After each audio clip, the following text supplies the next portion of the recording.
Hey guys, welcome back. Today we're gonna be spending the perfect day in Portland, Maine. So I recommend starting your day out at the Holy Donut. It's home to Maine's famous potato donuts and it's a family owned shop. Yes, the donuts are actually made from potatoes. I tried the Maine blueberry and it was so good. And my mom really enjoyed the maple one, so make sure you add this to your list. After that, we started exploring Portland's headlight in Cape Elizabeth. It's one of the most photographed lighthouses in the entire world, and you could easily spend all day here. There's a museum inside the keeper's house, and just for $2, you can enter and learn a lot about its history. And there's also a free walking tour. At 11 a.m. when we went, there was like a lot of heavy winds, so the tour was canceled. But the gentlemen were so nice that they still walked around for a little bit with us and explained to us. I'm gonna say a little story that they told us here in a little bit, but just wanted to tell you that there's also walking trails, a beach, and even ruins of an old mansion. So you can't actually go all the way upstairs because the lighthouse is still used to this day by the Coast Guard, but you do get to go inside to the bottom part, which is the museum, and there you will learn a lot about the history, its origins, and even how it was used and heavily defended during World War II. There's also hidden gun batteries around this area. And as you can see, there's like a different timeline of how the lighthouse shifted and its uses as well.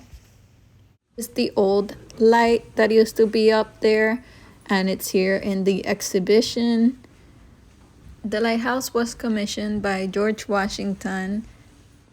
In 1776, the new town of Cape Elizabeth posted a guard of 8 soldiers at the Portland Head to warn citizens of upcoming British attacks. The headlight is set to attract nearly 1 million visitors every year. The Portland Headlight is Maine's oldest lighthouse and it was first lit on January 10th, 1791. Here's a little bit more of what the museum was like.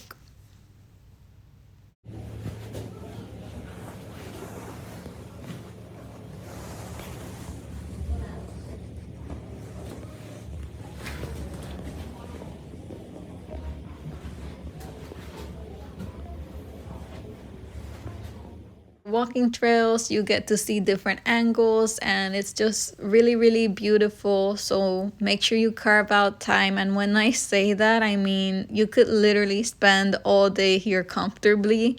We spent like 4 hours, I want to say, and we could have spent more time.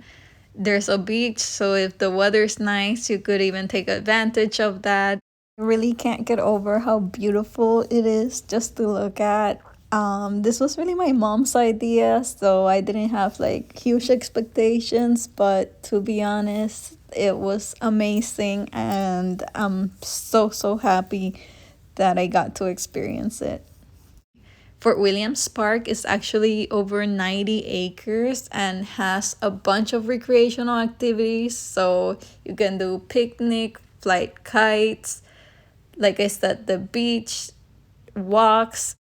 You can even try Maine's famous lobster rolls here. So there's definitely a lot to do in the park. I'm actually allergic to lobster, so I didn't get to try the lobster roll. But I did try the blueberry soda, which is locally made, and it was really good. The lobster roll, my mom said that it was really good, but just a fair warning that it did cost her a pretty penny. But she ate it with the view, so she was just really happy about that.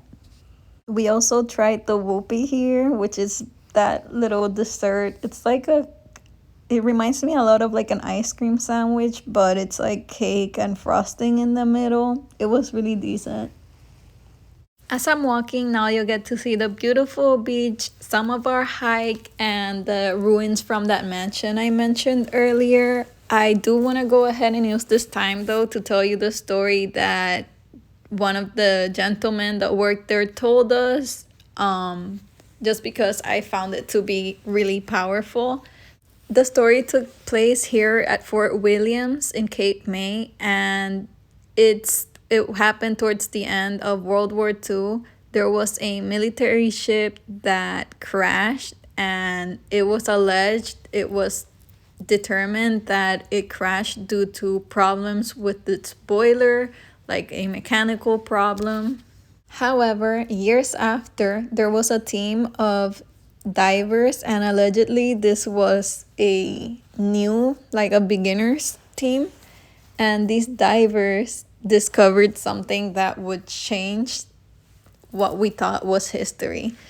What they found was that the ship, specifically the boiler that was said to have been what caused this ship to sink, was completely intact.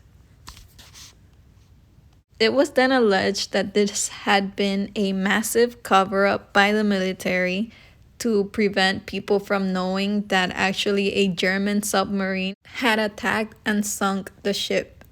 Tragically, 9 soldiers lost their lives during this attack, and none of them were given a Purple Heart, which is basically a merit that's awarded to recognize someone's sacrifice if they're serving in the US military and are wounded or lose their lives. 6 decades later, and under a lot of pressure, the Navy reopened its investigation, and its findings concluded that in reality, this ship had been taken down by a German submarine. Instead of accepting that they had been defeated by this German submarine, they decided to cover it up and put the blame into one of their own, who was the mechanic on board, and this happened to be one of the 3 survivors of this attack. He unfortunately had been living his entire life just feeling guilt over what he thought was his mistake that cost the life of the people that were on board with him that day. 6 decades later, the Navy finally cleared it up and said that it recognized it as a cover up. And everyone who was on board that day finally received the Purple Heart they all deserved, including the mechanic. I will say allegedly just because I don't want to be sued by the Navy. So after spending an incredible morning at the headlight, we headed to downtown Portland where we had lunch at Duck Fat. Duck Fat is a foodie hotspot, and it's a must try if you're in the city. Their fries are cooked in duck fat, which makes them super crispy. I tried their blueberry milkshake, and Maine it's known for its blueberries, and it was so good. So definitely I recommend that. After lunch, we walked around the downtown and we saw the marina. There was a lot of local shop, galleries, and cute coffee places. The marina especially had like a peaceful late afternoon stroll.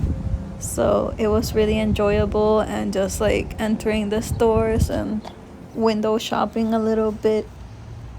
It's a lot of walking, and we were really tired for the day, so we got takeout pizza from Otto's, which was really good, and then we ate it at the hotel and stayed in for a little bit of a cozier night after a day full of exploring, but it was so much fun. Like I said, the perfect day in Portland, Maine. Thank you guys so much for watching, and if you watched it till the end, please press that like button and subscribe for more videos.